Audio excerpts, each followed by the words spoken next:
नमस्कार, मैं हूं अदिति राजपूत। इस वक्त दुनिया में एक शब्द सबसे ज्यादा चर्चा में है और वो है एआई यानी आर्टिफिशियल इंटेलिजेंस। जिस रफ्तार से एआई मार्केट बढ़ रहा है, जिस रफ्तार से जिस तरह से एआई हमारी जिंदगी में शामिल हो रहा है, ऐसी स्थिति में हम सबके मन में एआई को जानने समझने की जिज्ञासा है। बहुत सारे सवाल हैं और इसीलिए एनडीटीवी लेकर आया है एक बेहद स्पेशल सेगमेंट एआई दुनिया, जिसमें आपको एआई से जुड़ी हर नई जानकारी जो है वो सबसे पहले हम आप तक पहुंचाएंगे और आपके सवालों के जवाब भी यहां पर मिलते हैं। तो चलिए सबसे पहले आपको बताते हैं एआई से जुड़े आज के 5 बड़े अपडेट।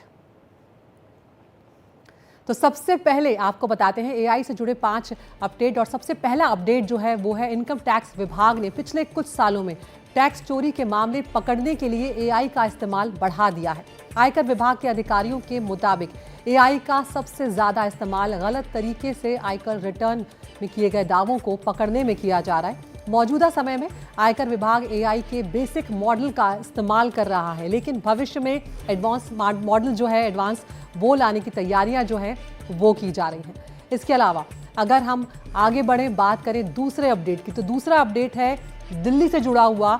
दिल्ली के कई निजी स्कूल जो हैं एआई के दुरुपयोग को लेकर वो चिंतित हैं और ये पता लगाने के लिए सॉफ्टवेयर का इस्तेमाल कर रहे हैं कि छात्र अपना काम पूरा करने के लिए इसकी मदद तो नहीं ले रहे हैं। शिक्षकों को ये डर है कि एआई के ज़्यादा इस्तेमाल से छात्रों की जो क्रिएटिविटी है, जो रचनात्मकता है, वो बाधित होगी।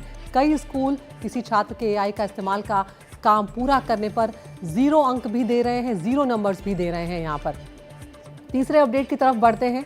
अगर हम इसकी बात करें तो चीनी सरकार जनता को गुमराह करने के लिए एआई का इस्तेमाल उइगर जो मुसलमान हैं उनका इतिहास मिटाने की कोशिश कर रही है। चीन से भागकर महिलाओं ने British media outlet the independent को ये जानकारी दी। चीन इसके लिए हाल ही में लॉन्च जो हुआ था डीप सीक ऐप, उसका इस्तेमाल कर रहा है। जिजियांग प्रांत जो है चीन का, वहाँ पर रहने वाले उइगर मुस्लिम जो हैं उनको चीन लगातार प्रताड़ित करता रहता है। ये बात हम सब जानते हैं और इन अत्याचारों को दुनिया से छिपाने की भी कोशिश जो है वो चीन लगातार करता आ रहा है। चौथे अपडेट की अगर हम बात करें तो डीप सीक एआई पर वो है चौथा अपडेट। तो अब यूरोपीय डेटा प्रोटेक्शन बोर्ड जो है उसने कार्रवाई करने की तैयारी यहाँ पर कर ली है। खबरों के मुताबिक डीप सीक पर यूरोप के राष्ट्रीय नियामक की तरफ से कार्रवाई की जा सकती है। नेशनल प्राइवेसी रेगुलेटर ने चीनी कंपनी के यूजर डेटा प्राइवेसी को लेकर सवाल खड़े किए हैं। इस एआई टूल पर यूजर के निजी डेटा के इस्तेमाल को लेकर कोई क्लियरिटी नहीं है यहाँ पर, जिसकी वजह से फ्रांस, नीदरलैंड्स, बेल्जियम, लग्जमबर्ग समेत कई यूरोपीय देशों में इसे बैन किया जा सकता है। इटली पहले ही इस पर बैन लगा चुका है। आगे बढ़ रहे हैं, 5वें अपडेट की बात करते हैं। पेरिस में हुए एआई एक्शन समिट में अमेरिका और ब्रिटेन ने ग्लोबल अग्रीमेंट जो है उस पर साइन करने से मना कर दिया। ब्रिटेन का कहना यह है कि राष्ट्रीय सुरक्षा पर एआई का प्रभाव अनिश्चितताओं से घिरा हुआ है। दूसरी ओर अमेरिका ने रेगुलेशन के बजाय एआई डेवलपमेंट को प्राथमिकता यहां पर दी है।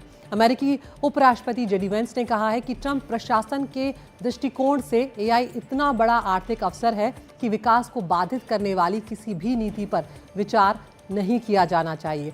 इस एग्रीमेंट पर 60 देशों से अपने हस्ताक्षर जो हैं वो 60 देशों ने कर दिए हैं, जिसमें चीन और भारत भी शामिल है।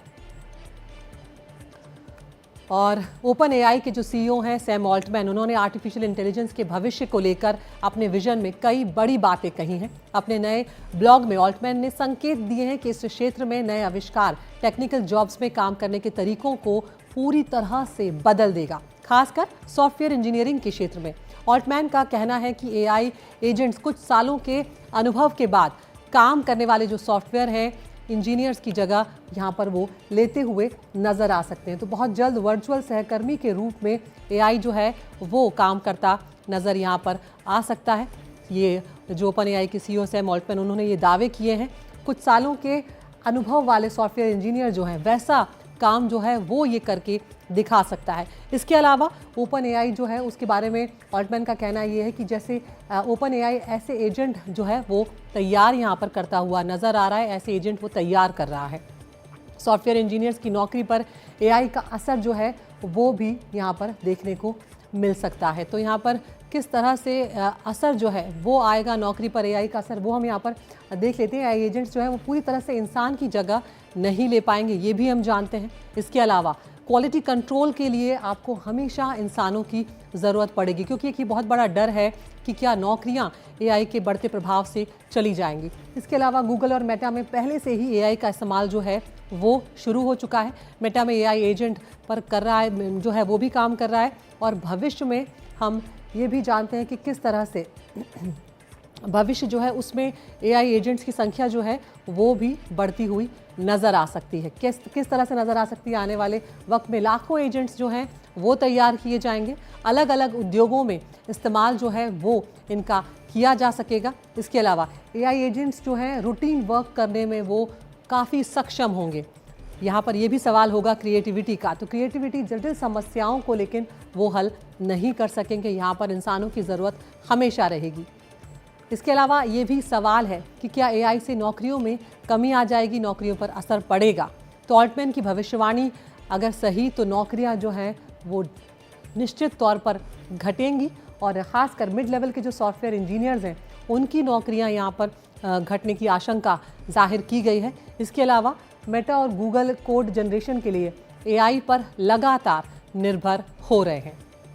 इसके अलावा देखा जाए तो लोगों को ज़रूरत के हिसाब से खुद को बदलना होगा। ये भी बात ऑल्टमैन की तरफ से कही गई है कि जितना ज़्यादा आप अपने आप को डेवलप करेंगे, अपने आप को अपडेट करेंगे टेक्नोलॉजी के क्षेत्र में, उतना आपके लिए बेहतर होगा। तो ओपन एआई की सीईओ सैम ऑल्टमैन ने आर्टिफिशियल इंटेलिजेंस के भविष्य को लेकर अपने विजन में कई बड़ी बातें कही हैं। अपने नए ब्लॉग में जो बातें उन्होंने कही हैं वो भी आपको हम बताते चलते हैं कि क्या क्या यहाँ पर हुआ है। और एआई जो है दुनिया का अगला सेगमेंट ये होगा जिसमें आपके सवालों का जवाब दे रहे हैं हमारे सहयोगी शरत नायर। सौरभ पूछ रहे हैं कि क्या एआई भारत के शहरों और भारत के गांव के बीच का जो डिजिटल डिवाइड है उसको खत्म करने में मदद कर सकता है क्या? पहले तो जिन दर्शकों को शायद ना पता हो उनको मैं बता देना चाहता हूँ, डिजिटल डिवाइड उस गैप को, उस असमानता को कहते हैं जो हमारे समाज में टेक्नोलॉजी को लेकर है। और ये जो असमानता है इसके कारण आर्थिक भी हो सकते हैं, जियोलॉजिकल यानी जो ज़मीनी है वैसे भी हो सकते हैं, और जागरूकता की कमी भी हो सकती है। आसान उदाहरण है कि हम शहरों में 5G तक पहुंच गए हैं, लेकिन काफ़ी दूर दराज के गांव में अभी भी नेटवर्क आसपास लगा के ढूंढना पड़ जाता है। और इसको दूर करना आसान नहीं है, क्योंकि इसमें सिर्फ लोगों की पहल नहीं लगेगी, काफ़ी आर्थिक निवेश भी लगेगा। हमारी पूरी आबादी को एक बेसिक लेवल पे कनेक्ट एंड उन्हें ऑनलाइन करना पड़ेगा, और इसमें एआई एक काफ़ी बड़ा किरदार प्ले करेगा। इसी तरह एआई की वजह से शिक्षा ऑप्टिमाइज करी जा सकती है, जिससे कि देश के हर कोने कोने में कम से कम खर्चे पर भी प्रशिक्षित टीचर्स नहीं भी हैं, अगर उनकी कमी भी है तो भी एक अच्छे स्तर की शिक्षा पहुंचाई जा सकती है। बेसिक एजुकेशन हर बच्चे को मिल सकती है। ऐसा किया जा सकता है। और हमारे देश के कोने कोने में हमारी बहनों और भाइयों को कौशल विकास, उनकी अपस्किलिंग, ये भी किया जा सकता है।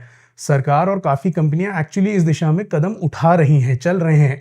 काफ़ी टेस्ट प्रोग्राम्स हुए भी हैं जहां एआई का इस्तेमाल किया जा रहा है हमारे मोबाइल नेटवर्क जो होते हैं ना, उनको ऑप्टिमाइज करने में, जिससे कोने कोने में कनेक्टिविटी, जो बैंडविड्थ है, उसको बढ़ावा मिले।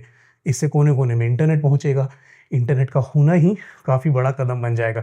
सोचिए, फिर हर कोई इंटरनेट की सुविधाओं को आराम से एक्सेस कर पाएगा।